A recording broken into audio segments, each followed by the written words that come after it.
Perkenalkan nama saya Fajar Indra Prasetyo. Saya dari PT Reka Solusi Teknologi.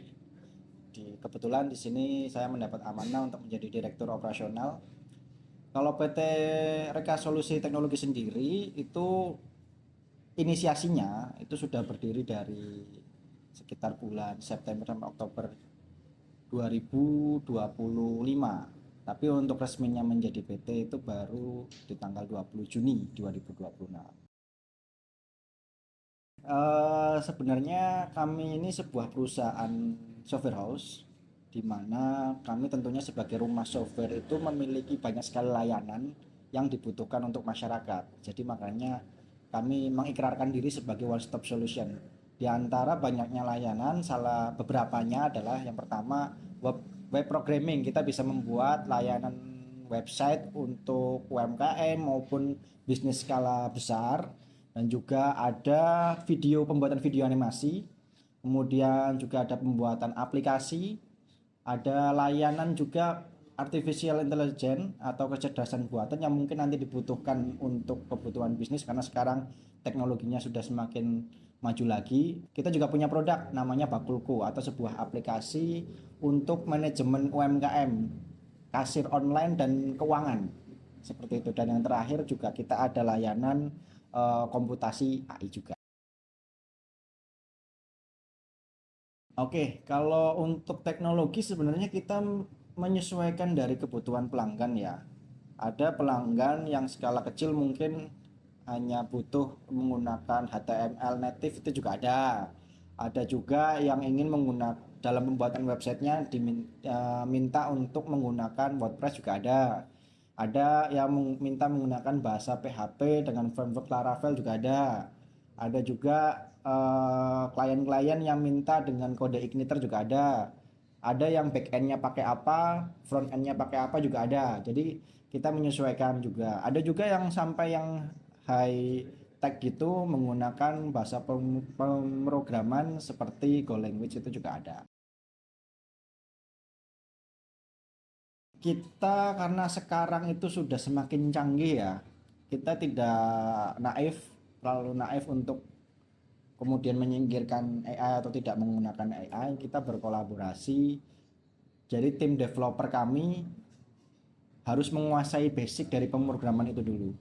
Baru setelahnya kita kasih senjata namanya AI untuk mulai melakukan pemrograman. Kemudian dari sisi pembuatan juga, dari sisi produksi.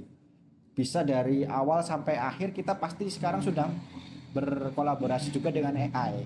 Jadi kalau menurut saya sekarang juga hampir jarang ya orang yang mungkin ngoding secara manual, itu juga sudah hampir jarang, tapi tetap basicnya harus ada. Jadi ketika ada sesuatu yang mungkin tidak sesuai dengan SOP kita, itu bisa kita cut off gitu.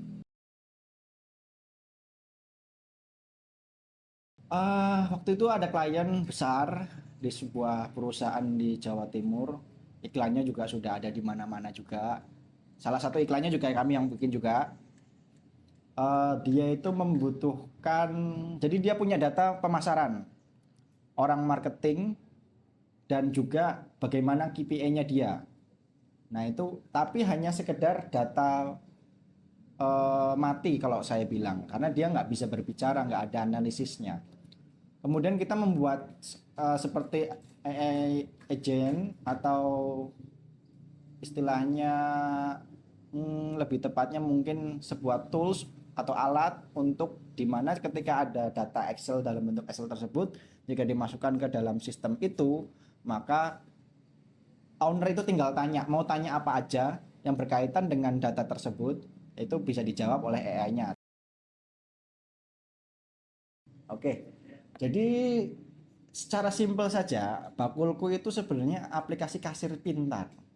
Ya, Bakulku ini yang membuat istimewa adalah di mana dalam penganalisis datanya itu menggunakan artificial intelligence atau kecerdasan buatan tadi. Pada umumnya kasir-kasir itu hanya menyediakan data saja, seperti tadi menyediakan data, tapi the next apa yang harus dipersiapkan atau apa yang harus dilakukan dengan data itu, aplikasi-aplikasi lain itu belum mampu menjawabnya. Nah, Bakulku ini menjawab keresahan itu. Jadi banyak sekali aplikasi yang nggak bisa jawab atau harus dibuka dulu berapa omset hari ini. Ah, alurnya terlalu banyak, kita memotong alur itu, tinggal tanya ke AI-nya aja. Hari ini omset berapa? Hari ini produk yang paling laris apa?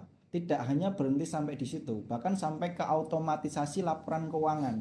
Kami memang khusus membuat aplikasi ini yang ramah dengan UMKM. Kenapa kok UMKM? Karena UMKM sendiri di Indonesia itu jumlahnya sangat banyak. Kami ingin menghadirkan inovasi yang membantu mereka. Karena apa? Sekali lagi UMKM itu jumlahnya memang banyak. Tapi kontribusi terhadap PDB kita itu masih kalah sama yang jumlahnya tadi hanya sekitar 10% atau usaha besar. Nah, ini setelah kita pelajari lebih lanjut, sebenarnya kenapa sih UMKM nggak bisa kayak gitu? Oh, karena masalahnya salah satunya adalah mereka itu cepat gulung tikar. Kenapa cepat gulung tikar?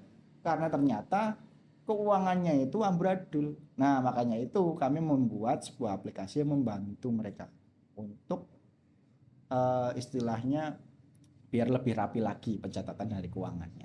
Gitu.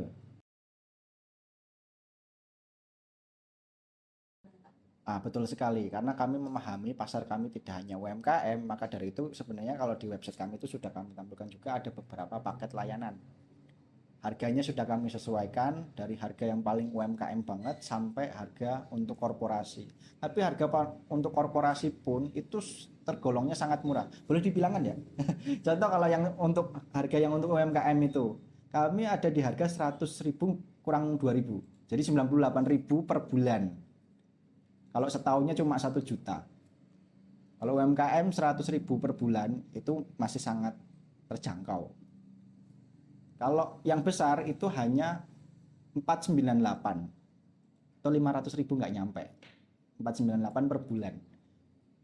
Kalau bayangkan industri besar pakai Bakulku untuk ngelola keuangan atau ngelola penjualan, biasanya dia harus meng-hire katakanlah satu orang dengan gaji 1.500.000 atau 2.500.000 ya UMR Jogja sebulan. Tapi kalau pakai Bakulku mungkin dia cuma hire satu aja, habis itu tinggal efisiensi dalam artian cuma 500.000 aja sebulan, nggak perlu 2.500.000. Kira-kira perusahaan pilih mana? Pilih 2.500.000 atau pilih 500.000? Nah, itu yang kami ambil celahnya di situ, karena industri sekarang sedang berat, yang dipikirkan sama owner itu cuma satu, bagaimana tetap bertahan gitu. Kalau untuk menjalankan operasional, kalau yang dibilang itu untuk produksi kita banyak pakai ya. Contohnya awal-awal itu kita pakai Trello sama ada satu lagi saya agak lupa namanya. Tapi yang jelas kita pakai Trello. Notion, yang satunya Notion. Cuma karena berkembangnya waktu kita bikin sistem operasional sendiri. Jadi kita sudah punya sistem untuk operasional internal, nggak pakai Trello lagi, nggak pakai ini lagi. Yang kedua tentunya kita ada layanan Cloudflare, ada layanan hosting sama server untuk menampung sistem-sistem informasi yang dibuat untuk klien. Kemudian untuk internal juga pasti ada, kita butuh Google Drive, macam-macam sih. Ada, kita juga perlu YouTube untuk istilahnya untuk branding, Instagram, sosial media, kurang lebih itu. Kebetulan untuk menjaga data klien kita sudah punya SOP-nya sendiri, di mana tidak semua karyawan kita bisa mengakses database dari klien. Orang-orang tertentu saja yang memang sudah mendapat tugas, dan itu untuk mendapat tugas itu juga seleksinya cukup ketat. Yang kedua untuk backup ya, backup kita ada macam-macam layanan backup juga. Ada backup dari backup per jam itu juga ada, backup harian ada, backup bulanan ada, backup tahunan juga ada. Jadi kita cukup bervariasi ya untuk backup datanya, karena contoh kayak yang sistem kasir tadi Bakulku itu kalau kita backupnya harian aja masih kurang. Karena apa? Transaksi UMKM itu 1 jam aja sudah berapa transaksi. itu kalau backupnya 1 hari bisa kehilangan 24 jam dia. Nah, kami bisa sampai 1 jam gitu. Oke, karena kita juga ada sistem AI untuk melayani pelanggan, jadi kita kasih otak istilahnya ke AI itu mengenai product knowledge dari perusahaan kita. Jadi kalau ada pelanggan sewaktu-waktu itu mau melakukan transaksi atau tanya jawab seputar produk kita, itu sudah untuk pertanyaan dasar itu sudah bisa dijawab oleh AI. Makanya kita bisa berani bilang kita bisa melayani 24 jam per 7. Namun juga kita juga menyediakan customer service berupa manusia asli apabila memang ada pertanyaan lebih lanjut, dan itu pun tetap 24 jam per 7. Bagaimana cara mengaturnya? Sederhana saja, kita buat penjadwalan gitu. Jadi itu kemudian juga dalam teknisnya kita menggunakan sekali lagi artificial intelligence juga, AI juga untuk melakukan semua itu.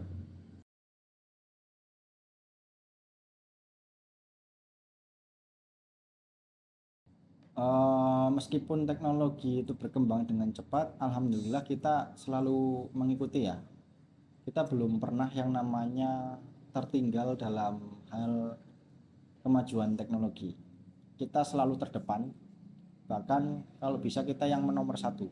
Itu prinsip kita. Jadi alhamdulillah kita belum pernah yang namanya tertinggal. Seringkali kita menjadi pionir-pionir untuk berbagai macam hal yang baru.